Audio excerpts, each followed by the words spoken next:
Writer Bruce Larson, in his book Believe and Belong, tells of how when he was working in New York, he would often have the opportunity to minister to people who were struggling with giants in their lives. And he would quite often say to those who came into his church, he said, will you take a walk with me down Fifth Avenue in New York? And they would walk down to New York and they would get to the Rockefeller Center. And there, right outside the Rockefeller Center, is a giant statue of Atlas.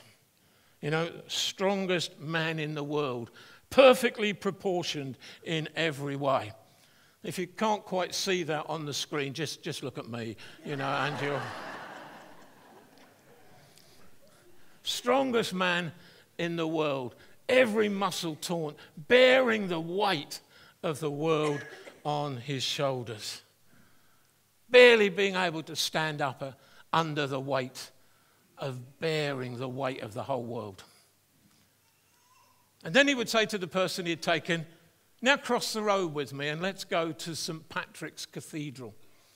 And he would take them across the road, take them into the cathedral, and he would go up to the altar and he would point out that there was a figure of the boy Jesus. There would be a statue of Jesus, perhaps something like 8 or 9 years old.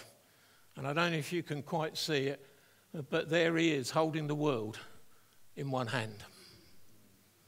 Atlas can barely carry the weight of it.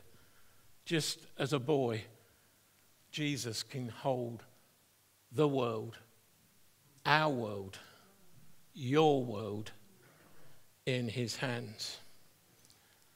And sometimes we do go through life with these phobias of thinking, it's all too much for me. I can't cope. How can I stand up under the strain? This morning, I want to encourage you. Turn to the Lord Jesus and say, here's my load. Here's my worry. Here's my phobia. Thank you that you are willing to carry my load for me.